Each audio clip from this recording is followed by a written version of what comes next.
days. Do you want it on that camera or the other camera? That's the other question. That camera's good. Is that yours or mine? I think it's got enough charge, about 60%. That's good. That's fine.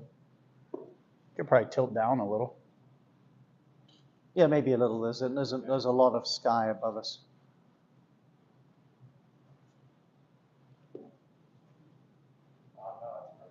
Okay. Like that. Okay. What's we're on live now? Terrific. Can everyone hear us? That is the question. Yeah, we'd love to know, is Adam here, Anthony there? Hopefully you're going to have a good evening with us, or at least the time you spend with us. We're looking forward to it. Love to know if the sound's working well. I can see the picture in the camera there. That seems to be good. If the sound's good, can they type in like a 1 or something like that? Would that be the thing to do? Okay, type it, if you would, folks, the first few of you, type a 1 into the box where the questions go. That would let us know the sound's okay. We'd appreciate that. Otherwise, my booming Pavarotti voice will have to serve. And now I'm going to back away and see if everyone can hear mine. So put a 2 if you can hear. A 2 for Anthony and a 1 for Adam if you can hear us. Okay, 2 for... You can stand right there, Anthony. I'm not going to stand there. So, some 7 irons here. All right, so everyone can hear us. Playing Pebble Beach number 13. 1 and 2, we're good. And the sound seems to be okay. Yep. All right, couple more swings. We'd love to have some questions. We'll wait just a minute or two till everyone's in. How about that one? Make sure you put it on where it's blinking. Okay. It's supposed to be just behind that? Yeah, you'll see the... Right here, there'll be a box. It's got to be in that box, so move that way. Like I'm that? actually going to move this way for camera purposes. Appreciate it, folks. We're just trying to get started, so hang in there with us for just a sec. Am I in the right spot there? I'll move it around, see? So you want to bring it that way. See, now you're in this thing. Oh, okay, I see. Looks like it's in the box. Got that good one a minute ago and didn't get it on there. Let's see if we...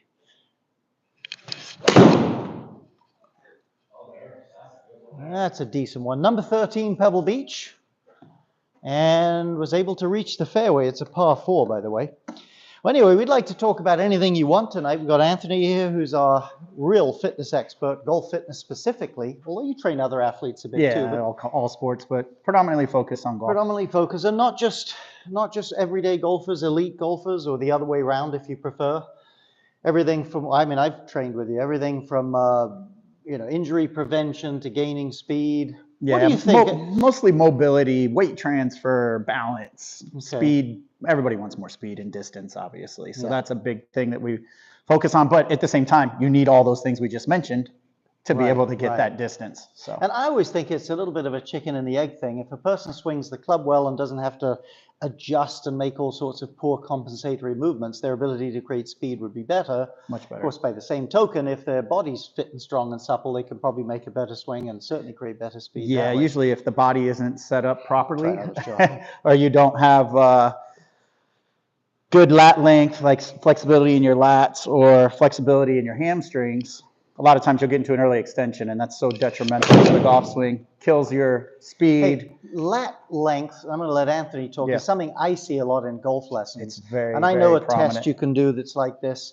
up against the wall. That's a primary test, right? That's but one of the things I see is either their backswings get very short or they really start to lose width like that. Yeah, they start to bend their elbow because they want to just get the club to a certain position. They think the club needs to be there. Right. So they'll go up and they'll go, okay, I can get the club there by bending my arm. Yeah. Well, you've lost that width, you've lost leverage. Now you can also lose power. What are some of the things, because that's such a common thing, especially as people get a little bit older. I see it in lessons all the time. What do you suggest for people in terms of what you think someone with significant shortage there could do physically, what they might want their swing to look like? Well, if you can't get up againd the wall and keep your lumbar, which is your lower part of your back here, flat against the wall as you're trying to touch with your arms completely locked, you want to basically shorten your backswing. Yeah. And that's really what it comes down to. You see the arms come apart. You'll see them bend for you to touch. Your back will arch off the wall. Good flexibility. You can tap your thumbs on the wall, as Anthony said. So that's one quick test. That also tests your shoulder flexion, just how strong the muscles are here. Are they strong enough to pull whatever tightness you have here to get to that position? I personally actually cannot hit the wall. I do a little bit too much weightlifting. It takes me about 2 weeks of steady stretching every day to be get able there. to hit the wall. Or another drill that I can do is, it's called a peanut. You may see it at a chiropractor or someone like that, or you just tape 2 tennis balls together and you kind of work that. Can you turn around for me, Adam? Oh, All this the way one? around. You kind of work that from right here, that big knot at the bottom of your cervical spine, down here to the thoracic. And I'll go 1 vertebrae at a time with that ball and lie on it. And that will start to get more extension in my upper back. And that allows me to kind of get in that position and really get my arms back. But as I'm lying on that ball, I actually have my arms above my head. Oh, okay. So now that's slowly relaxing everything. And then I can get there. And then when I swing, it just feels so much more loose, so much more relaxed. It works out really well. Oh, fantastic. We're on the app. That's great. The Scratch Golf Academy app. This is something we've been planning for a while. So we're delighted to have it. And if you look on your phone on the app, if you have the Scratch Golf Academy app, the red button there, just touch that and you'll be live with us. We hope to do a lot of this. Do you want me to do it? This is about as much computer stuff as they trust me to do. There it is, right there, Takes a live. few minutes, it'll open up to full screen after a second. It'll open up to full screen shortly here. So love to have you do that. Plan to do these frequently. Now the technology gets a little bit easier. So happy to have some questions. Hopefully we've got some. Oh, live at home, look at that. On the golf course, wherever you want. There you go. That's right. Great. Any questions rolling in? Yeah, do you have anything in face? What can we do in what brand of clubs are you using there? What brand of clubs am I using? This is a Titleist AP3, which is kind of their mid-performance club. My bravado days of the muscle back clubs are long gone, and I don't like the big, wide tennis racket type game improvement clubs. I don't think I necessarily need those, but I could use a little bit of help. So these are the Titleist AP3s, that kind of mid-grade club. They're actually a year or two old, so they probably come out with 6 new models since then. Is that about the pace they do them at? I still hit Any the nice old Okay, so tailor-made rocket blades. Let's talk about it. How do you get better at your golf game while we wait for some questions, at least in terms of full swing hitting? I think, you see the speed I hit, that was significantly less than full speed. I think there is a tremendous value to positioning yourself, finding places that you think are good, checking in the mirror and the camera, and just closing your eyes, taking time to feel it, and trying not to think in terms of details, but just getting, what do I feel like spatially, generally in that position? Let your mind assimilate it, then do a nice slow swing with no, urgent sense of solid contact, and just let your body do it. Yeah, I find so many people, they'll take their backswing back way too fast, and then they start with their upper body on the way down. Yeah. And then they tend to come across it a lot. They just get too quick in their transition. Absolutely. And one of the things that really cool to do is, I'm telling you, I've watched people play golf for decades. I've had my struggles, by the way, too. There's such an instinct to get solid contact at full speed. It's such a strong instinct. Ultimately, sure, that's the goal. But once that turns on and that subconscious goes at the ball, whatever you're trying to do doesn't show up, I'm telling you, not typically. I give the anecdote a lot. I worked for David Ledbetter for a long time, so I was around a lot of those pros that David used to teach, and they're pretty darn coordinated. They can get in front of the mirror, hit some shots, and make some nice changes. But if they go a few days later to the first tee of a major championship, you can forget it.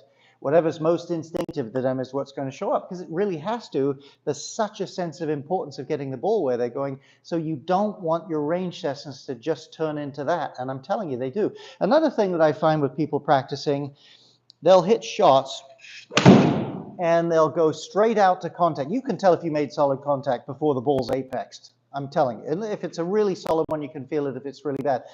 And I find at about 99%, when they hit it really solidly, they instinctively interpret, I did what you wanted me to, I did the right swing. And when they really get a bad one, it's like, oh, I don't know, whatever, I'll get another ball over here. So in other words, they don't really feel much, they don't feel things accurately. What they notice is, did I get a good outcome? And they then make a subsequent knee-jerk assessment, I must have done it right. So the worse your feedback is, the less your progress will be, I'm telling you. So hey, who doesn't notice solid contact? But notice what happens in your swing. How did I feel? Okay, I noticed I hit the ball solidly, and that's not the game right here. And just relaxing your body and doing these things will make such a difference. So few people take the time to do that at home, the mirror, the sliding glass door. And it's not a big, 5 minutes a week of good practice in front of the mirror would make all the difference when you get to the range. And on the range, pre-shot routine. Yeah, a little bit of that. Guys will just start beating balls. Whacking balls. There's really 3 types of practice that I see. There's block practice, which is where you're working on a particular movement pattern, could be backswing, whatever it is. And that's where you would take a club and just hit shot after shot with it. It doesn't mean you should rush. You should probably have an alignment rod down there. The second one is what Anthony's talking about, which is more take it to the course practice. In that case, take, say, 3 clubs, put them there, maybe a wedge and a 7-iron and a driver or something. No more than 2 shots with 1 club and no more than 1 shot in a row at 1 target. So it forces you to go through a routine and do that, and then you pick another club, much more like playing. The transfer training. Yeah, transfer training. And then the third kind, which you should do a little bit of, is just fun practice. And that is just learning skills. What would it feel like to hit one with one arm? How about eyes closed? Not thousands of balls, but a few. We used to do one, could you hit a full swing and top it a really short distance? That would have gone 15, 20 yards. If you really get it, it just pops like that. Those kind of things build awareness and skill, hitting off one leg and things like that. A little bit of that for fun goes a long way. And, but, you know, you got to mix those 3 together a little bit. Certainly if you're struggling with something in your swing, it's mostly block practice. Right. I talked to a guy, he's a well-known teaching pro. You probably haven't heard of him, but he's well-known in Florida, older guy. He told me he took a seminar on coaching, cost him a fortune, he said, about 20 years ago.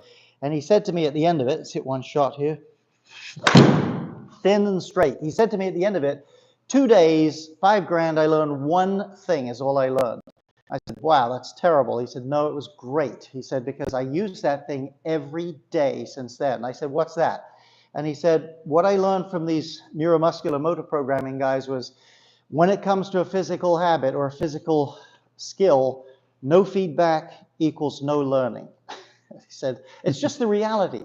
And if all your feedback is instinctive hitting and every time you happen to catch one solidly, that was great. That isn't doing much for you. So whether it's a camera, or it's a mirror, it's a coach, or it's some sort of drill or something like that, you need a little bit of that stuff, as well as some full speed practice to really make progress. Can you bring the club, your grip to the camera?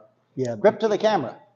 Teach it close up. Okay, so very important in this lead hand, don't flatten it and stick it under the club like that. Relax your hand. Your hand will naturally curl when it's relaxed. Just let the club lay diagonally across your fingers there. It needs to be where that pad can sit on top of it. Remember the old Ben Hogan drill where he does that? This writing on there, do they have that? Yeah. Should I go a little higher then?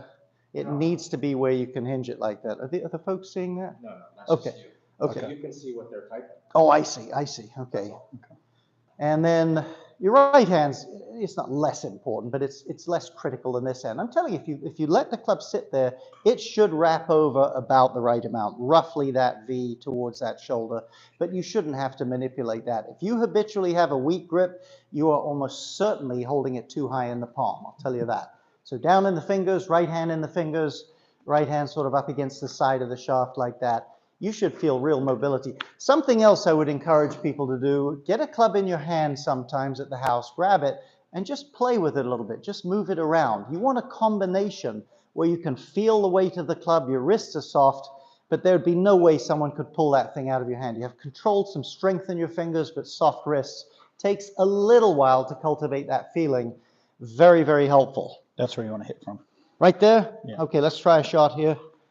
Put it on the green, this was your home, you had 17, 164. Pulled it. Someone's swimming. Oh my gosh. You didn't check the wind. You have the distance. One more. It's one of my favorite holes for the simple reason, my old boyhood idol. Hold to you. You're good right there. All right, let's see if we can do any better. Ooh, it's funny, every time I hit on this thing, it's left. Yeah. You pull it. But when I hit on the driving range, it doesn't It all doesn't the go time left. go 20 yards left. I can hit it left, but not like 15 times in a row. Anyway, I think that $20,000 machine's a piece of junk is what I'm saying. I think my swing is perfect. So that's what I'm trying to get across to you here. So do we have a question? What's the brand of that? Alan Jackson. Alan Jackson, I played badminton for years. badminton for years. Always had me a bit handsy. Uh-huh. What would be your best drill to eliminate the flicky action? So if someone's too flicky through the ball, some people are too stiff, but if someone's too flicky through the ball, I think first thing you would have to check, do you need the flick? In other words, is the club face, this is very common, the grip's a bit weak, the face is a bit open, and your subconscious tells you you've got to really do that to get the face square. That's the first thing I'd check. How does your club face look? Second thing I would do is I would hit some shots where you just make some follow-throughs to here.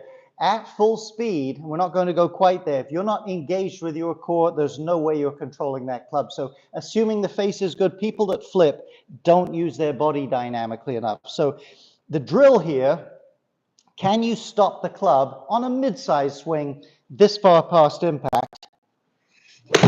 See how I was able to stop that there, right? You have to engage your abs and you have to get in sync and you have to firm up to do that. It is a great drill. You might find it challenging for the first dozen tries, first 6 dozen tries, but you can do it. Let me demonstrate that once again, Alan. And you're going to get the feeling, by the way, if I hit I'm not going to hit towards you, your grip end of your club should be getting pretty close to your sort of left belly there, in my case, like that. So let's try it here.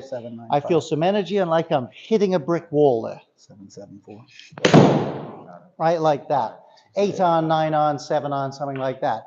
Then try some full ones, then back to that and try some full ones. These days, film yourself on the phone. They've got lots of good golf apps. We've got the Scratch Golf Academy app. Just see how it looks to you. I do that drill quite a lot, though. I like to do that drill because it's a problem I have a little bit, too. By the way... I like to do the pelvic punch. A pelvic, what's that? Pelvic punch for Alan Jackson here. It's just one where we got some questions down there. Okay. One where you hold it just like this and you only bring it to here and you have to square it up by making sure that your hips are getting Oh yeah, through. that's a good one. I like So that. if you're, a lot of times guys, especially if they do an early extension, they're not rotating enough because they're spending time moving towards the ball. So they end up having to get in this position and kind of flip it. They're just not rotating. So when you do a pelvic punch, it just forces you to get your body through and rotate. So, and then you finish that way. You have to, if you flip like this, you're going to close the club face down if you're rotating enough. So that's just one to get you used to not flipping your hands so much too, and it gets your lower body moving properly. It's an interesting thing. I was around, I'm not going to tell you his name anyway. You probably know who he is from Golf Digest. There's no reason I wouldn't tell you, but I'm not going to tell you. And he was talking to a group of us at one of these golf training seminars, and he said, you know, it's an interesting thing. The range I work at, he was telling us, the teaching center's at the back, and behind it is lots of trees. It's a wooded area, and some of them are very spindly. There's some little stumps where they've been chopped down a little bit back there. He said, I have a couple of axes about the length of a golf club, but they're really thin handle, really small, light heads, heavier than the golf club, but manageable. He said, I'll take people back there sometimes and get them a tree stump and say, okay, just take it to here and give it a good whack like you're going to knock that over. He said, there's something about that image of resistance. He said, I've yet to see the person hit a tree stump like that. Nobody's done that. Because they want to use their No, power. because they know they're going to create some leverage and some pressure against the thing. And I think a lot of times when people play golf, there's such an instinct to hit the ball with the club head rather than to apply pressure to the ball that, you know, the brain's amazing. If you get a better image, sometimes it We got makes a quite bunch bit of them difference. here. Question. So MPK55, he said, great to catch you live. Thanks for the effort. Greetings from Germany. Great, nice to see you in Germany. Wonderful. Moin moin. Throw release versus hold release. Throw release? Not really sure what that means. Well, Like I if you're mean, throwing it Yeah, out. if I'm but- hearing you right, a throw release is one where the club releases too early and straightens out, and a hold release is one. I'm telling you, it's not enough to hold the release. The club should gather and get closer to you. The club should be bouncing like the end of a whip should. So it shouldn't just be lag, it should be increasing lag as you start down like that. And that is a product of a grip that allows your wrist to be mobile, the movement towards the target here, and passive wrist. You get a towel in your hand and snap it, you'll see the end of that thing ripple back there as it comes down. Matt Silver, after the setup, how would you start explaining the swing to a brand new golfer? I think if it's a brand new, and I've had plenty over the years, I think good mental images and sort of see what they do with it before you start telling them what to do. And I think definitely their first 100 swings Ideally, their first 10,000 swings, but realistically 100, no golf ball like that. So I get them on watching a pro on the computer we have. If not, you know, demonstrate and say, look, you've got a golf club. It's built with a certain plane. We're trying to swing it somewhat on that angle in a nice circle around us. I'm aware of that. I can't afford to hit that. It's my car cost is worth about a quarter of that. You know, show them that the body swivels, and the idea is to get the club moving in a circle around there, and then from here, just to apply a little pressure against it, and get them without a ball. I'm telling you, new golfers, it's hard to hit the bloody thing. And when they get there and they try to hit this thing, they're ruined out of the gate. So get them feeling the club in motion, maybe get them in front of it, that kind of a thing. The shape of the swing in general and how the body helps it is what I would do. A lot of times just put the club on their head and tell them rotate on it. Yeah. Maybe a couple of these. Yeah. Rotate. Because a lot of new golfers I see want to lift up and then come, Yep. and they're never going to find bottom. You know, Yeah, it's going to be absolutely. tough. So I just stand in front of them, put a club on their head, and let Threaten them to hit them rotate with the club around on the it. head or no? Yeah, they'll whack them if Yeah, they do that's it wrong. that's the thing, right? They usually couple By whacks the and way, they start someone doing was it right. asking about lag. First time ever is the last couple of days. I believe it's the first time you guys have ever done this. Lag shot guy's right over there, Gary. 50% off. Is it Friends? I was just typing you a message. What is this? Yeah, so. Loyal 50. Loyal 50. Is it a capital L? Kind of go into it. Yeah, so the lag shot, you've probably, if you've done scratch golf a little bit, or basically if you've had a computer turned on in the last 2 years, you've seen the lag. It's fantastic for creating lag. It's great for warm up. We have a whole training series that comes for free with it at the Scratch Golf Academy app. There's a driver, a 7-iron, and a putter, and a wedge. Now they got a putter, but the 7-iron's probably the one most people are getting if they're just getting one club, but it is wonderful for feeling like you can hit balls with it. You know, the Orange Whip was a great thing, but this is everything that is, but you can hit golf balls with it. And if you go to lagshotgolf.com and type, what's the code? Loyal 50, you get 50% off for a limited time. The whole order, whatever you order, you get that. Check it out. It's a great training club. This would be a good way for Christmas shopping. Good Christmas shopping, exactly. Be the number one singer this year, get lag shots. Who wouldn't want that? Especially if they don't know you got 50% off on the gift you bought them. That'd be great. It's great. I mean, it's amazing for tempo training. It's helped my It's swing a great lot. for I mean, my tempo training. handicap's dropped. It's split in half Yeah, in the past year. So yeah. it was really high before. Don't tell anybody. So So 2, now it's 1. Yeah. we got, let's see, Jimmy. For the last few weeks, I've been cutting every ball and struggling to get a 7-iron 100 yards. Any tips, drills, Yes. please? Okay, Jimmy, you have a. He's in the UK too. You know, he's got Jimmy that in the cool UK. accent Okay, like lovely, you, sir. Lovely. Well, he's probably cooler than mine. I've lived here a long time now. So it is catastrophic for distance because once you get a glancing hit, the ball doesn't compress well. You take a tennis ball or a table tennis ball and cut it, and you see how it just dies there. So the first thing is you've just got to get, at all costs, I don't care where the ball goes, you have to get the face more closed. Check your grip. The more it's in the fingers, the more it's wrapped over, the more you can snap the club face over through impact. And just make some small swings. Get something like a 6 or a 7-iron.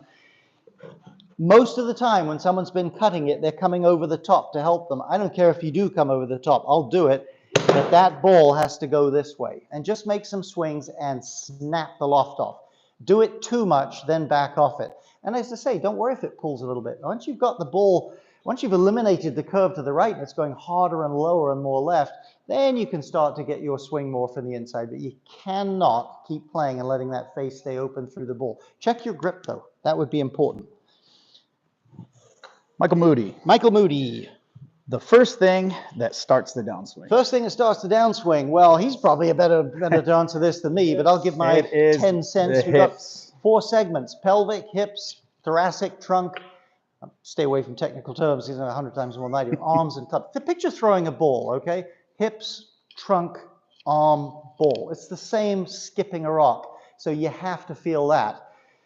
Some players, I'm talking about elite players, bump more than others. Some rotate more than others, but it has to be some movement towards the target and some movement around. The key is the quicker you move them and more they separate from the rest, Yeah. the I'm more gonna- energy you I'm going to create. jump in on this Jump one in. too a little bit because one of the main things I have so many golfers that don't, their weight transition is just not that good. So a lot of the first things that I work on with them is a great weight transfer. So loading up that right leg is very important. I see a lot of guys that'll get it really straight Well, once you've straightened it, it's pretty hard and your hip gets kicked a little too high. I can go into 3D stuff and get really nerdy, but I'm not going to kill you with that. But if your hip gets too high here, it's how are you getting any pressure off this foot to that foot if your leg's straight?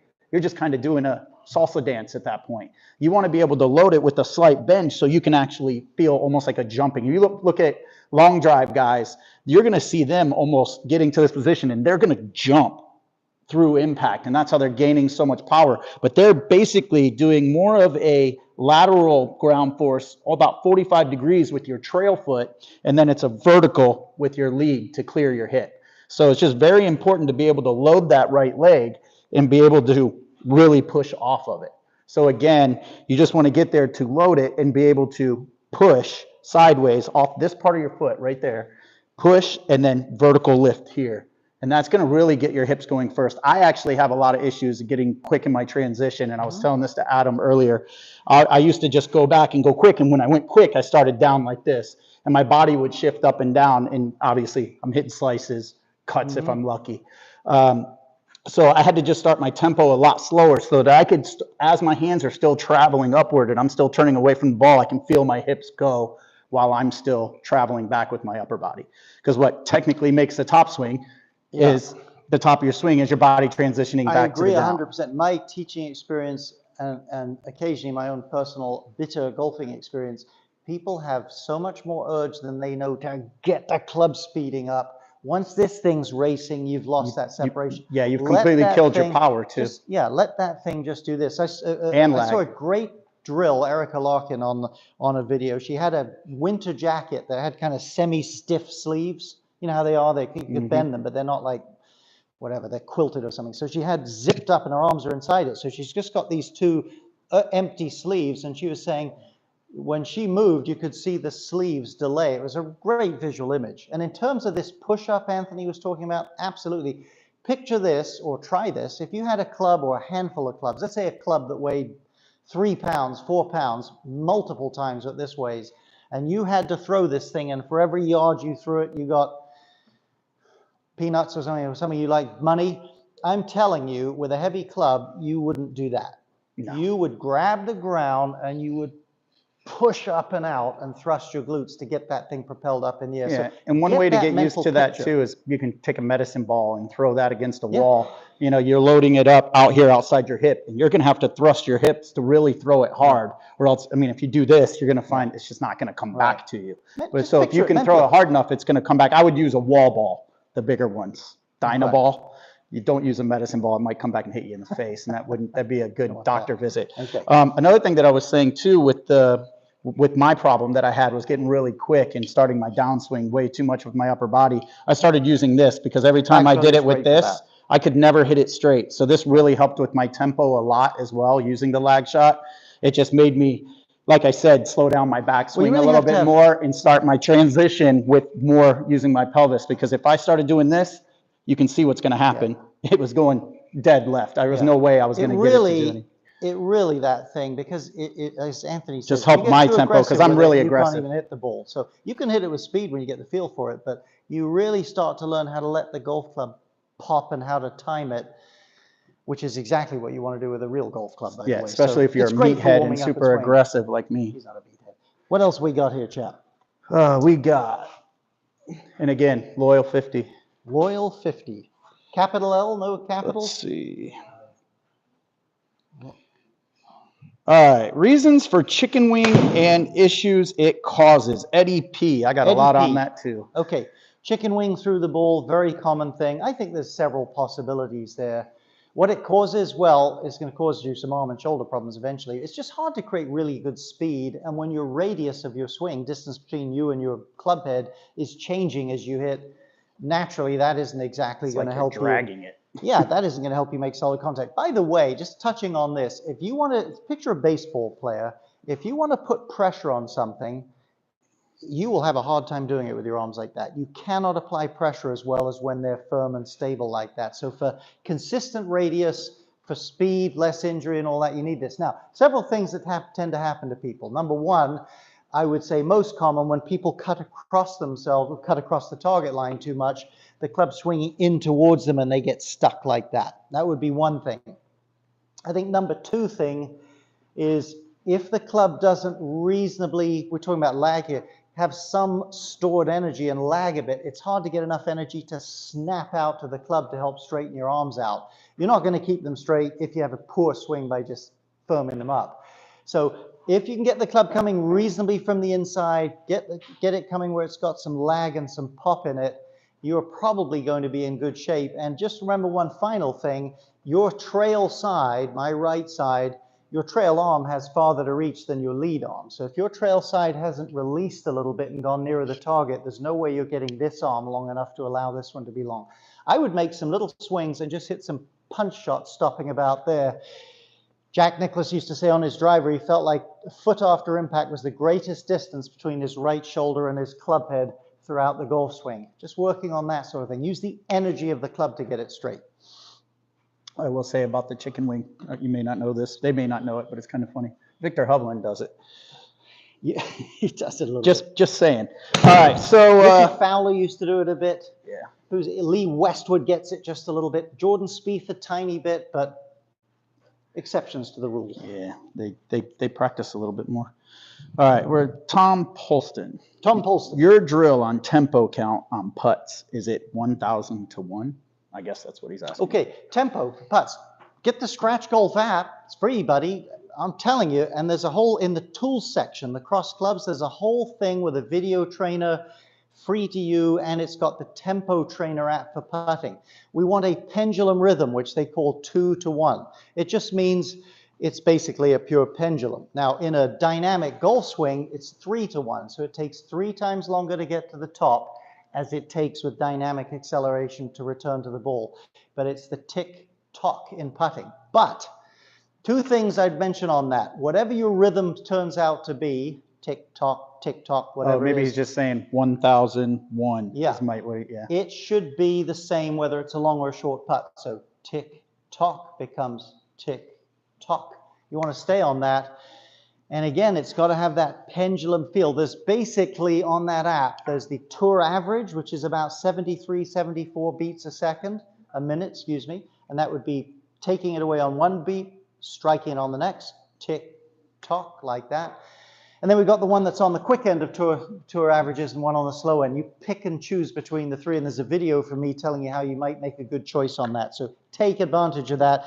I'm telling you, these pros use metronomes a lot, even if they're foolish enough not to use the Scratch Golf Academy app, which has it all built in. Use a metronome, it'd be good for you. So this next question, my first thing is going to be test yourself. If that's on the app, I have all the tests on the app. If you guys are members, to test your lats, to test your hamstrings, to test every single thing. But this gentleman, Isaac, is asking, what is your best tips for fixing coming over the top? It's a problem I recently developed, and I'm having a hard time getting back on plane. What I have to say to that is a lot of times the over the top is just those two things. Hamstrings are too tight, lats are too tight a lot of times, and you get into that early extension, which always brings you over the top. And if that's the case and they're too tight, shorten your backswing. It usually will help at first. I'll let Adam chime in now. Let's assume the club face is reasonable. Again, if the people, I was talking with Andrew Rice about this recently. He's a pretty well-known instructor, Golf Digest Top 50. He's an old friend of mine. We're in a car going somewhere. And he said, you know, if you look at golfers, it was very interesting to me. He said, of all the things they do most consistently, maybe not perfectly, but most habitually without even knowing it, is do whatever it takes to get the ball reasonably online. And so if your club face is open, the ball, which a lot of people are, they have a weak grip, the ball is always going to go to the right for the right, always, unless you mishit it. And people most of the time go this way to square. So let's assume your backswing is reasonable, your grip is reasonable, the face is okay. And let's assume when you come over it, it goes more left than it does slice to the right. If that's the case, remember this, again, good backswing. When you're at the top of the backswing, your trunk, as it unwinds, pulls the club out towards the ball. Your arms, as they release, make the club swing down. Now, I'm not suggesting you start with your arms, but I'm suggesting that most people that come over the top pull too hard with their chest before the club comes down. So picture skipping a rock. Dynamic, but my chest stays more back to the target and the rock gets down to the side of my hip. So I want you to get up to the top with a little bump, get that trail arm to get down. I like to put a big impact bag to the side of the golfer, like here, and get them not to throw the club, but to pop that bag so they get used to some downward motion and not out towards the ball motion. So if you get a little bump, keep this closed, get that arm to Yeah. snap Quick straight, get the straightening thing of the right down. arm. It'll be a lot better for you. And don't put it on a tee, and if you get a few mishits to start with, it's okay. I have a YouTube video in the Scratch Golf Academy, getting in the slot, give or take, that Getting really gives you some drills on that. Check that out if you'd like. Bunch of text messages from one of my college golfers. Ah, But all right, so Jimmy Stewart, Jimmy Stewart. really glad you guys are doing this. Thanks. Wondering, I take a divot that starts right on the ball. It is deeper after the ball.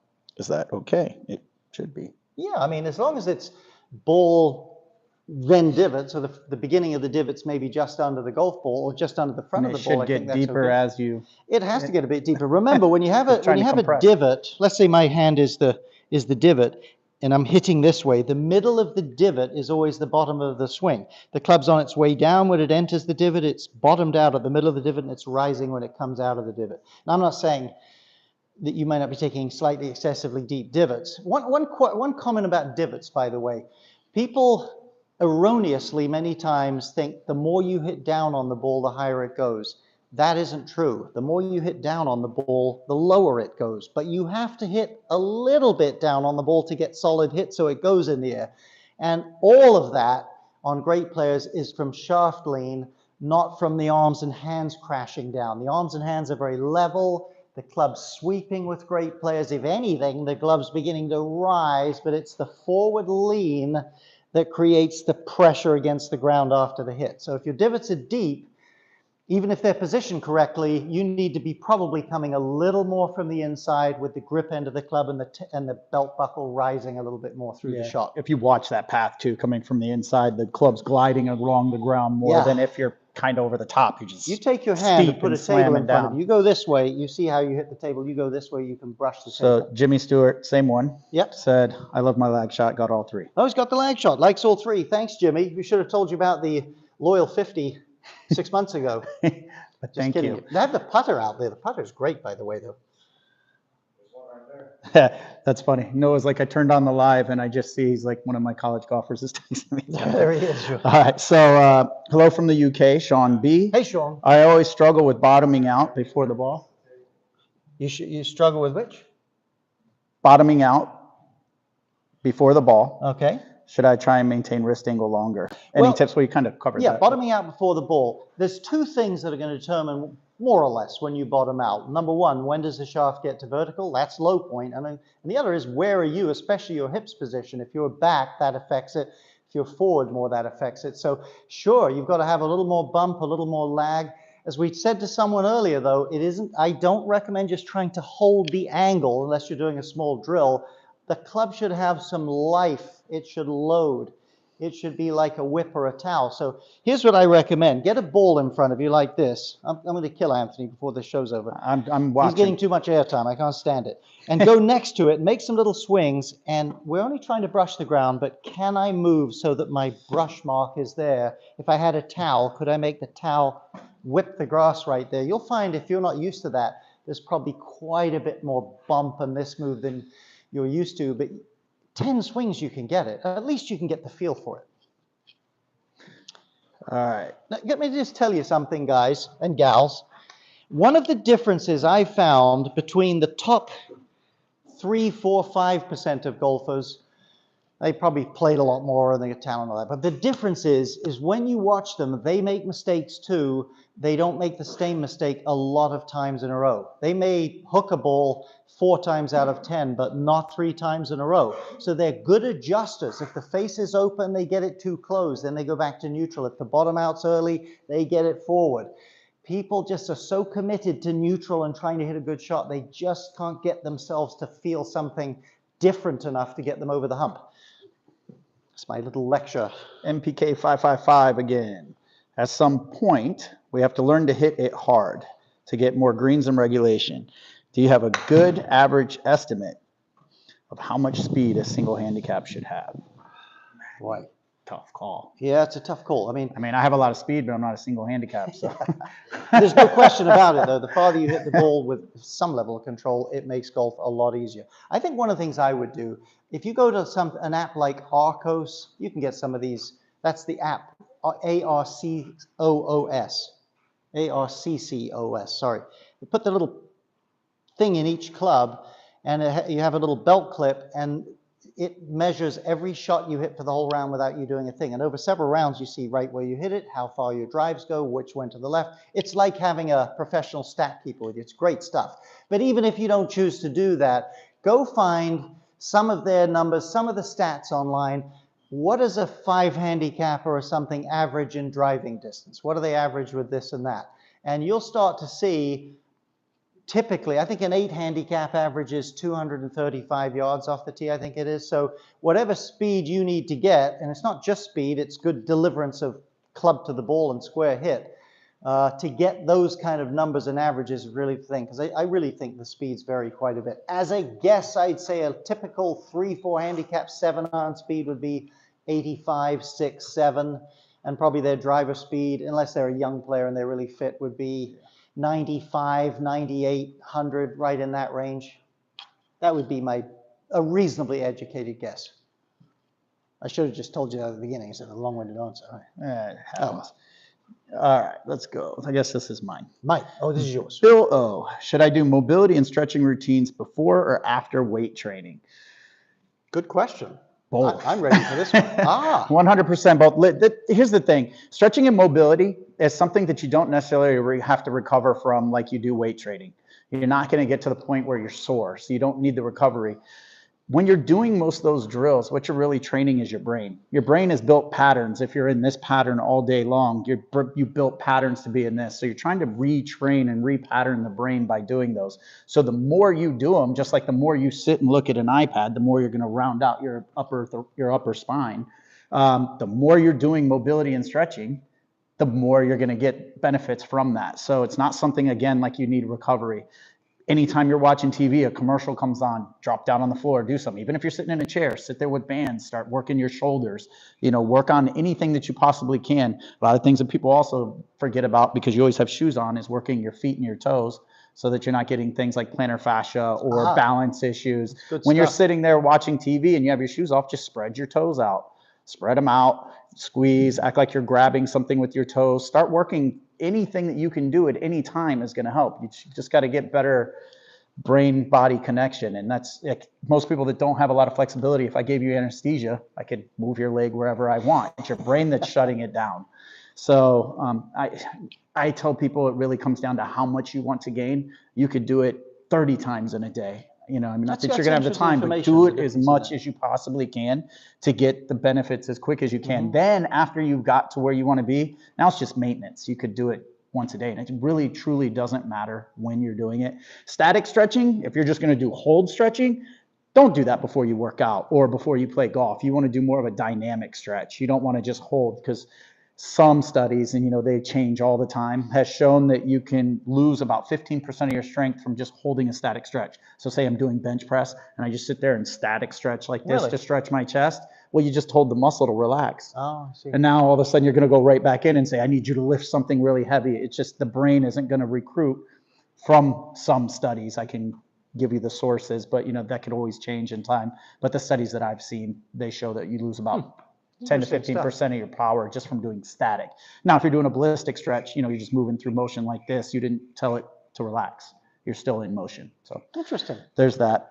By the way, a minute ago, we mentioned the lag shot putter. I'm going to start to pound this thing there. This thing is my favorite lag shot club. I like the lag shot clubs. I've done the videos for them. You talk about rhythm, and you may say, well, what would I want bend in a putter for?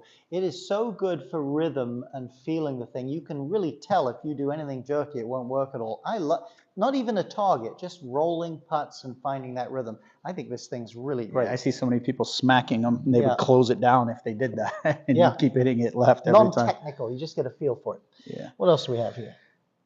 Duff Kid, 94. I keep turning the ball over at impact. Path tends to be too much in to out. Almost always the case. It's with people that do that. It's not common, or it's not as common as coming over it. But most of the time when someone overhooks it, they've got the club swinging too far out from in to out. First off, you have to roll the face when you do that. Secondly, when your arms work away from you, it is harder to manage the face. So you want to do some of these drills. We talked to someone earlier, 7-iron, some such, hit the ball 60, 80 yards, just a backswing to about there. and a nice short finish, and you want to feel engaged here and that this arm is more across your body like that. That's what you're shooting for. And when you get it in close and you engage there, you can hold that face open. Let me hit a little shot or two like that. Just like that. Support the arm, get it coming across. You remember, in a great golf swing, especially with an iron, by the time you get down here to club parallel to body, parallel to the ground, at that point, the grip end of the club should start to be moving around you as you hit the ball. Picture a split-handed swing this way like that. So the grip shouldn't keep going up the target line as you strike the ball. Now, if you're a slicer, don't listen to that because you probably do it too much. What do we have? We have, whoops. Let's see. Thoughts on, this is Matt Silver. Matt? Thoughts on single plane stack and tilt swing method. Okay, I think single plane, I'm not sure we're talking those two are exactly the same thing. Single plane just means basically there's less rise of the arms. It's not actually completely on one plane typically, but your arm plane would be maybe under your shoulder plane like that. And then a more standard one, it's more up on the shoulder plane, upright would be up there. So that's one category. Typically, stack and tilt does favor more of an across the shoulders, relatively flatter plane. I wouldn't say it's quite in the old, there's a guy that wrote that book a while ago, two plane stuff. It's not single plane. Now, stack and tilt to me, and I know Andy and Mike, Bennett and Plummer quite well. I've talked with them, I've been around them, I've picked their brain a lot. I think they're brilliant guys, by the way. I think the most misrepresented technique in all my 50 years of being in the golf business or in the game of golf, I'm older than 50, but my 50 years of doing that, is stack and tilt. When I hear people say, oh, stack and tilt, it's just reverse pivot, it isn't. What stack and tilt is based on is a book called The Golfing Machine, which was written about 60 years ago. Mac O'Grady, Sean Foley, quite a few famous teachers have gone down this road. And it basically suggests that your pivot going back should be centered so that you get extension and lengthening of your right side. Your right leg will get a little bit longer versus what was taught a lot more in the 80s and 90s, get your left shoulder behind the ball and lean behind it a little bit. And as you do that, your arms work across your body a little bit. The downswing, and I don't care, any great player, whether they feel like they're stack and tilt or not, by the time they're completing their swing and their arms are going behind them, on pressure mats, they're beginning to go back to the left side a little bit. I'm not saying their head's moving way left. So centered pivot, weight beginning to move left as you start down isn't some crazy sort of thing. I like the stack and tilt stuff. I really do. It's okay. For some people, it's a hair exaggerated, but it's basically just based off the golfing machine. By the way, the people that gave them that name was Golf Digest. They hated that name at the beginning. But Golf Digest said, look, we're going to make a big cover spread on you and you're going to get a 10-page article, but we can't sell magazines unless this thing has a catchy name. And they were purists. They're like, we don't like that. And they said, well, no spread for you unless you... So they gave them a list of names to pick from. One was Tilt and Stack. And one of the players they were teaching said, I think that's the best one. I'd flip it and do it stack and tilt though. So honestly, it's just a name branded by Golf Digest. So quick one here, you'll know this because I don't. Jimmy N1, got the lag shot set, don't use it enough. Is the Scratch Golf app free? Yeah, Scratch Golf app's free. Dial it up. Within that, this lag shot training is, in that front page is this. About midway down is lag shot training. Tap that, you'll see all 10 videos and we'll take you through it. And a couple of them are on the driver and the wedge, but most of them are just on the 7-iron. Get yourself that, and get to the tools section as well, which isn't where the lags, the little crossed golf clubs down in the right corner. There's a putting tempo trainer, green reading trainer, full swing tempo trainer, some good stuff at the Scratch Golf Academy app. All right. Well, MPK55, which is, yes, I know, Arcos, Yeah. whatever it is. Yeah. And I he's just recommend commenting on that. Yeah, he's commenting on that and saying reasonably with a lot of practice. I meant, okay. In Europe, this is Martin. None? So in your opinion, how important is pre-round planning hole to hole? Oh, I mean, honestly, I don't think it's that important. I think if you're an elite player playing a very challenging setup tour level golf course, there's maybe more to that. But I mean, if you're just playing rough this long, a few fairway bunkers in the green out there, basic good decision making is what you apply. You don't know where the wind is, you don't know what's going on, you're not sure how you're swinging. I wouldn't put that much into that. I would read a book called Every Shot Counts by a guy called Mark Brody, Broadie. Every Shot Counts, Mark Brody. Sort of the definitive book. He's the guy the PGA Tour hired to crunch all their shot link data for years of data and come up with a way to do statistical probabilities and averages, because he's a world-class statistical guy, and that's why they now use a term on tour called strokes gained. But read that, it's an easy read. It will really filter through your mind as a golfer where good risk is, where bad risk is. When you read it, you think, I should have known that. It's obvious stuff.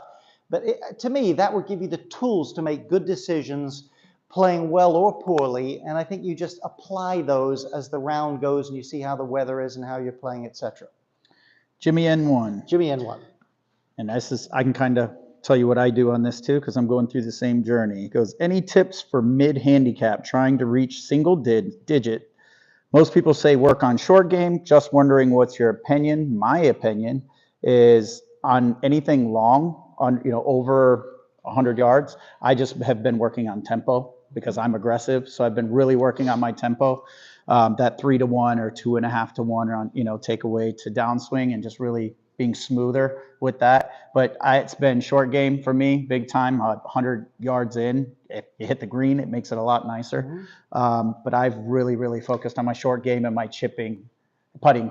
Those are all good things to work on. It's really what I've spent time on. I've never run a business, but I've talked to a lot of people that have. Is that like that commercial that says, I'm not a doctor, but I play one on TV? Yeah. But I think I can say this. If you buy a business and it's got 50 employees and it's kind of struggling, it's not doing what it was 2 years ago, it's got an accounting department, a shipping department, an ordering department, I don't know, advertising department, etc., whatever businesses have that would sell product like that, would you as the business owner go in and say, well, let's just, what would you go and look at the numbers in each department, see where's the oil leaking in this business, which department is underperforming, and you try to get a feel from it probably from the numbers, I guess, is how they do that. Private equity people, they look at numbers, right? So I unfortunately don't work for Arcos. I say unfortunately because I'm trying to sell a bunch tonight and I don't get any commission on it. No worries.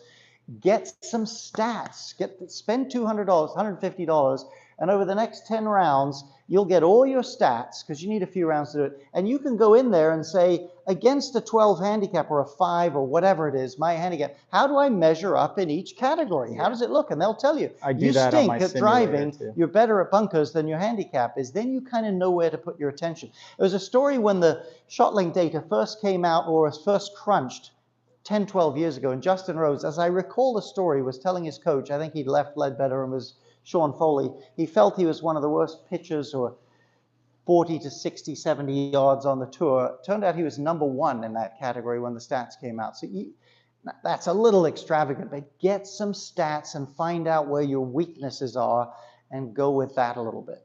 Yeah, with my longer clubs or anything about 30 Anthony yards out. I do club mapping on my simulator. Yeah. So it's every club, and you just can really work. Driver is the biggest thing for Anthony. Fortunately, he's strong enough. He can hit his 3-wood 2.7 miles, so he doesn't have to worry about his driver. But get some stats.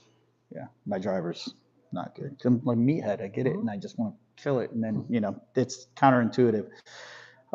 Next one, Jeffrey Chambers. I have the tendency to hit the dreaded duck hook 3 to 4 times around. Any thoughts how I could use, or any thoughts? Oh, I can't even read. I could use in my practice swing to avoid it. I think you'll see if there's a problem that most tour players, I don't know if they most have, but they would be most common, it would be hooking the ball too much. That's because elite players and really good players tend to have a lot of lag. Club's always coming from the inside. And if anything, they just get too much snap and pop in the face. You don't see them struggling with a slice. So you see a lot of tour players, they may not be duck hooking 4 balls around, but they're missing some drives, especially left. And one of the things you'll see is an exaggerated rehearsal swing. Jordan Spieth was doing some wild ones a couple of years ago. They'll get back in there, and then they'll really just cut the path all the way across and finish over here. And it looks like you can even play golf like that. Corey Pavin was the first one that did that. He had these wild swings going this way between shots. Overcook it and then come back to neutral. If you're missing, play basketball, you probably guessed that. If you're shooting free throws and you leave 26 out of 27 short of the front rim, the coach might say, why don't you try for the top of the backboard once so you can kind of work your way back a little bit. And it's the same with golf. When you get to the range, go ahead and swing a little more, not out to in, but swing more across your body and hit some little hold-off cut shots. Pattern that into your practice swing, until you're able to hit a few cuts and at least neutralize it. We got Matt Silver again. Matt Silver. I have been having pain in my left glove thumb after hitting balls. I have a long swing, so maybe I'm overhinging. His left thumb. Now I'll let Anthony talk about this. My best guess, well, let's put it this way. I think I'm guessing he's right-handed. I guess he's right-handed, yeah. That's a good guess. 90%, as to make up a number, of injuries happen where there's the most speed and the most energy and the most stuff going on. That's in this area down here. Now, maybe you do have a long backswing, but you're probably not going to injure yourself there as much as something through here. So it could be, I just don't know. If he says maybe because it's hinge, but unless he's got his thumb, if he's hinging too much, I don't know if the thumb could be in a bad spot, but I don't know. I have very bad radial deviation, so I certainly won't run into that issue because I can't hinge that well. It's possible that the club's rehinging too much and you're not using your body. That's when there's the most force in the club. That could be hurting your thumb. I wouldn't think it would happen too much. I wouldn't think it would be up here. So I'd look when all for that trouble force in is generated. Yeah, exactly. You're going to have more injuries lifting 200 pounds than 20 pounds. So when that club's moving at that speed and hitting the turf and the ball, that's probably where the situation is. Play around with some swings. Maybe look on video. If there's excessive rehinge, that could be a problem. And just kind of adjust from there, but that's my guess. Mike Weaver, I'm struggling moving left hip closer to the ball on takeaway, therefore not getting deep enough with my right hip. I then stand the shaft up on impact, which hurts my back. Any drills to help? So you're saying, if I'm hearing you right, when you go this mic, right? Yep. That you're saying your lead hip, assuming you're right-handed, left hip gets nearer the ball, but this doesn't get deep enough? That sounds like it, does it? Yeah. So you're basically kind of pushing your hips towards the ball in the backswing. And often that does accompany getting a little bit steep. And when a player is reasonably adept, if they get a little bit too vertical and run out of space, they'll stand up to create some room to hit the ball. So that would be my guess. Check your balance at address, number one. Is it good dynamic balance? We've got some stuff on that at Scratch Golf Academy. Secondly is, this is because I used to have this problem. I had a little bit of that in my backswing for years when I was a lot younger, and I couldn't solve it. And what I was eventually told that helped me was that in a good backswing, there is some side bend. Well, technically, because I do so much 3D, what I've found with all the 3D readings is if you're getting to 90-degree turn with your torso, if you're getting to a perfect 90, not everybody does, but if you are, your side bend so your forward bend is right here at address. Your side bend should be the exact same number. So if I'm 40 degrees here, then it should be exactly 40 degrees on side bend here. And there is a predisposition when you have a bent axis for the head to do that and the body angles. If you get a coat hanger and bend it and twist it, the head won't stay in place. So great players bend a bit and you see a bit of a deepening of the right hip and a bend like that. Sometimes even their spine gets nearer the ground a fraction. Dustin Johnson goes down about that much. But that sort of look, get in front of a mirror without a club and bend until, this is too much, but until you feel some pressure here and you'll feel this more pinched underneath you, and play with that variable until it's nice and symmetrical. Yeah, he says I then stand the shaft up on impact. I mean, the only way you're really standing the shaft up on impact is if your hips come forward. Yeah. And once you've run out of space in the club steep, the only way you can hit it is to stand up. The early extension. Right. So I think if you got the Sam Snead look here and the club a little more behind you, you might stand it up for a little while, but you'd be in a position to just turn through and hit it then. I'd work on that backswing first. Don't worry about standing up for impact for a little while. Let that develop. And the only thing I say for guys that are standing up, so I don't know how far he's taking the club back again. I don't know his flexibility. There's so many variables that can be involved with it that, without proper testing, it's hard to say why. And again, we have those tests on the app. So, Jimmy. You start charging for this app. This thing's great. So now the more I talk about Jimmy N1. I struggled with a sway with stack and tilt, so didn't keep it up. Okay, so he was swaying. Okay, with swaying with stack and tilt. There's different types of swaying. Are you talking swaying your hips on the way back? Are you talking swaying your whole body? You have to determine just what you're doing. But I'm not saying you didn't struggle or you don't want to think about that, but the basic movement is a very centered pivot with good depth in the right side, and then a bit of a bump over to the left side. So I don't think it's a method that promotes swing, but that doesn't discount the fact when you tried to do what you thought was stack and tilt, you swayed a bit. So do as you think you need to do there. So Mike also chimed in again, and he goes, also tend to get stuck on downswing with a block and occasional left hook. There's a lot of things that are going to come from an early extension. Anytime your hips are extending like this, you've killed your rotation towards the target. So you'll start to bend your upper body in this position, then your hands will have to flip through, and there's just not the proper consistency anytime that happens. And there is generally, assuming a reasonable backswing, a correlation between, you could say, what's the chicken and what's the egg. If the backswing's good and the person can get in a reasonable start to the downswing, people that swing excessively into out generally lose their body angles a bit. You take a golf club. Now, certainly it's possible to get steep and do that, but you take a golf club from here and say, okay, I want to throw it way to the right. You'll see how your hips move. If you want to throw it to the left, your hips will stay back a bit more. So that's not an uncommon pairing, into out, with losing your angles a little bit like that in some cases. Let's see.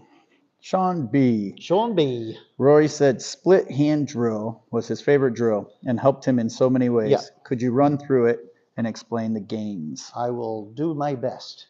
So split hand, your lead hand, glove hand's in its normal spot near the end of the grip. The other one is, let's say, just off the grip or partially on the grip, but there's a split between the hands. Now, a guy like Rory, I'm going to speak for him as such, but he's such an elite player. He had one of the biggest into-out paths on TrackMan of any great tour player, 6, 7, 8 degrees into out sometimes. You can hit it a long way doing that, but you can hit a few balls offline. So for him, that's not the kind of problem most people have, where they get the club stuck and going too fast and too far from the inside. But for him, with split hand, it helps you get the feeling that the right arm snaps straight and it pushes the left arm back into your body. So for him, it would help get the club more in front of him and get his path more neutral. And you could imagine hitting sort of a slap shot in hockey, which I don't know how to do that, but at least the mental picture, this sort of a feeling. So a good image along these lines, David Ledbetter used to give tour players, because it's a problem they have. He'd have a sort of a wall, now let's say a wall here, and they wouldn't actually hit it, but he'd say, grip it split-handed, and with the walls here, when you get to the wall, I want the entire shaft hitting the wall, not the grip end hitting the wall like that. So he's trying to get the club more in front of his hands and hit less of a hook. We don't have any new ones. We No got any new more? Any more questions? Let's try a couple of shots here, so I can take some of my own advice here. I like to rehearse my backswing. Well, here you go. Get it where they can see where it goes, so they can watch you hook it. Yeah. Oh. Hold through the start. 17, a very famous hole. Every hole at Pebble Beach is pretty famous, but Jack Nicklaus hit one of the great shots ever in the 1972 US Open. He had a slim lead on the 71st hole. In those days, the irons were different. He's way back on the tees. It's windy, one iron, paired with Lee Trevino, hits the flagstick, hits it this far. Yeah. Can you ask the group if, get a consensus about how we're getting ready to revamp Scratch Golf Academy and add more influence? Yeah, okay. At AV. Talk about that. Okay, let's do it. Let's talk about scratch golf for a little bit. We haven't been, I mean, it's not out of design. Gary's been on some projects building lag shots and some different things. I'm a busy guy with my teaching business and stuff. So sometimes we've been a little bit faltering on getting YouTube videos out and things like that. I'm actually building a whole new video course right now that's not YouTube. So what we think might be a good idea is really recommit to this. I'll send out a video a week on YouTube, but Anthony's going to do a weekly video. We have probably a really good young lady teaching pro that might do one as well on the Scratch Golf Academy platform. And we have another young guy we're looking at, fairly young guy, younger than me, and he'll do a little bit of instruction, but he does a lot of course reviews and interesting stuff. So you'll get content spewing out, not daily, but 4 or 5 times a week on this platform again at YouTube, and just rolling out a little bit. I'm building a whole course on how to break 80, and it's how to improve, but it's how to break 80. Rife with stats on what 8 handicaps, that's about an 80 shooter, do in all different categories, game plans to get yourself to that, mental picture drills. It's going to have putting, short game, irons, strategy, driving, practice strategies. So we've got some new stuff coming, but the the premise of getting some fresh blood on the platform so you get a variety. We'd love to know what you think of that and post a question or a comment, or we'd love to hear from you. Yeah, it's very soon too. I'm gonna have a video of a full proper warm up that you can do on the range. Yeah. All you need is your club that you can do That would before be you great. play as well. So many people ask me, you know, what exactly should I do before I warm up without having a bunch of gadgets or whatever. Something you can do right out on the range. I'm actually gonna shoot that tomorrow, so that'll be up pretty soon. So we hope to get you some really good content, but we'd love to hear if that's amenable to you. You think that would be fun to get more content, maybe a few different voices on the platform. Again, I'll still be more active than I've been, and we plan to do more of these, especially now that we've got the app really working for these. It's so much easier. You can alert people, the Scratch Golf app, and make it a little more spontaneous, do these things more often. So we'd love to hear from you. If you have a few more questions, we've been at it quite a Yeah, while. we got- What time is it? 7 questions through, we'll end it. Yeah, we just got a couple. We'll finish Okay. with these here. We'll finish with these 7 questions or so. Still love to hear your comments about what we're thinking of doing at John the channel. Caval, he says, what is the key to distance control and putting? Key to- What is the best drill? I know what I like to do. I I do think- variable speed training. I don't know if you know which one that is. I do. I hope you do. I do, yeah. Now, I think there's sort of 2 skills that a great putter has for distance control. One is they've putted enough, their eye's good enough, they're good visualizers. Most people, if they're playing in a 4-person scramble and the first 3 people hit pretty good putts from 25 feet and they've watched it, they pretty much got a good mental picture of how fast to track that ball across the green. I think really experienced players, I think I actually do this quite well, and I don't like everything about my game. I can look at that hole, I can just see in my mind's eye the sort of ball speeds needed, and almost the moment I've hit it, I know if it's going to be about right. So good visualization, because the better that is, the more your mind can tell the body what to do. The second thing is consistent rhythm. So as we said earlier in this thing, if your tempo is, say, tick, tock, like that, we've got the training tool at the Scratch Golf Academy app, great for putting tempo training. On a big one, it's still tick, tock. A small one, tick, tock. So there's never a thought of how hard to hit the putt. I just select the stroke. If I'm tossing a tennis ball to the screen, that's about right. There's no way that's correct, you see? So I can see it with my eye, using me as an example, and I can just pick out the stroke and I can say, yeah, that's the number, that's the one. An experienced home mechanic or whatever they call it, handyman, he can look at a wrench set and say, that's probably a 3/16, and it probably is, or it's one next to that. It's training your eye and getting a consistent delivery. That's a long-winded answer. What did you like? Just the variable tempo. speeds. Yeah, variable speed training I have one at, you know, it could be 10 feet and the other one at 5 holes, or it could be 15 and 20. And I will putt one to that, turn right back around and putt to the other. So I'm never putting the same distance over and over again, just so I can start to get that speed, and I'll close them in or take them out, and I'll keep working that. So I just really get to feel, you know, exactly what I need from distance to distance. I think that kind of a drill is great once you've got a bit of a handle on your tempo. Yeah, Now tempo you're and testing it. what he was see? talking about. I actually So- watched his video earlier on the lag shot and how it closes down yeah. if you kind of pop My at it, the video? lag shot putter. Yeah, I watched yours on the way here. Wow. You know, I had to get I don't believe I had it. to get up to speed to watch the master, So you know. pre-doing Anthony's drill, I would take 3 balls once I worked on this, maybe have my metronome app going there on the app, and just see if I could hit 3 putts in a row without a hole that roll across the green to about the same distance. Once you're good at that, maybe the next batch is half that far, then you mix and match it like that.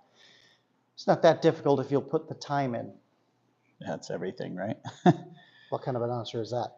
What do we got? Jimmy Stewart, how close should your hands be to your body butt end of the club around impact? My hands seem to be out and around waist high. Thanks. Yeah, well, I mean, the general, for an iron, driver might be a little farther. If your posture is good, most great players, the arms are more or less under their shoulders. You get a few out here, and if Jim Furyk's in there, you'd like them to be in a pretty similar relationship through impact. Now, certainly the body's going to be more dynamic, but unless you've got the club in a pretty shallow plane, it's hard to do that. If you're a little steeper than that or a little less flexible, you're probably going to get a tiny bit taller with your hands, but it shouldn't be a whole lot. So whatever this space is, hey, they might be a little taller, but it shouldn't be all that different through impact. I like the little drill where you get, say, a 7-iron, get a setup, preset impact. So my grip's in exactly the same position my hips are, except there's forward pressure and hip turn. Hold it for a second or two, and just go through like that with a tiny backswing. So you feel it and repeat it, start to get the feel for that. Yeah, I do a lot of that with people too.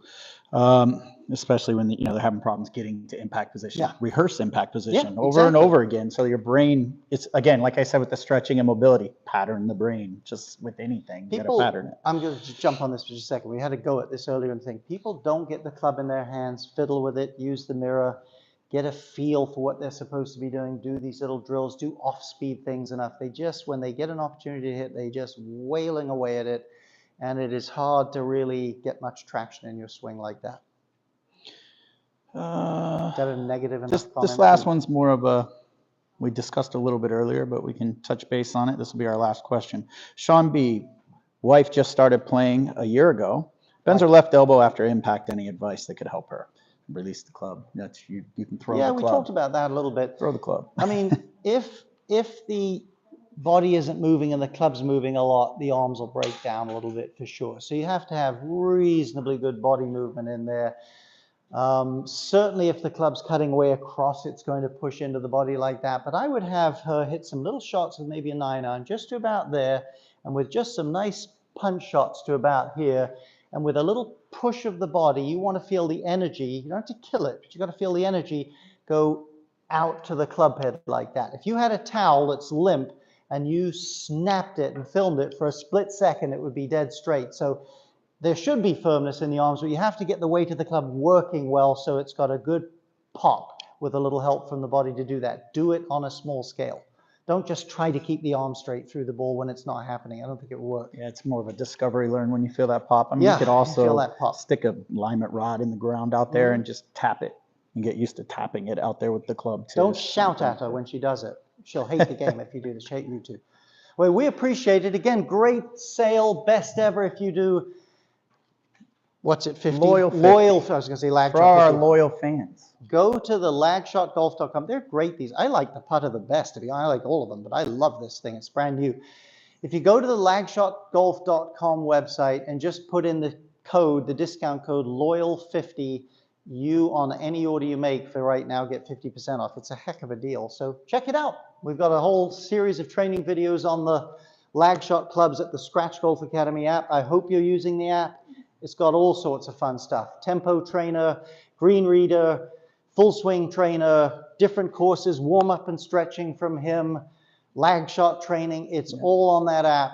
Go get it and enjoy it. We appreciate your support. We're going to try to ramp Scratch Golf up, as we said, get this program cranked out, freshen it up a bit, and try to connect and serve And you guys. I'll also have some guests on as well. I'll have physical therapists.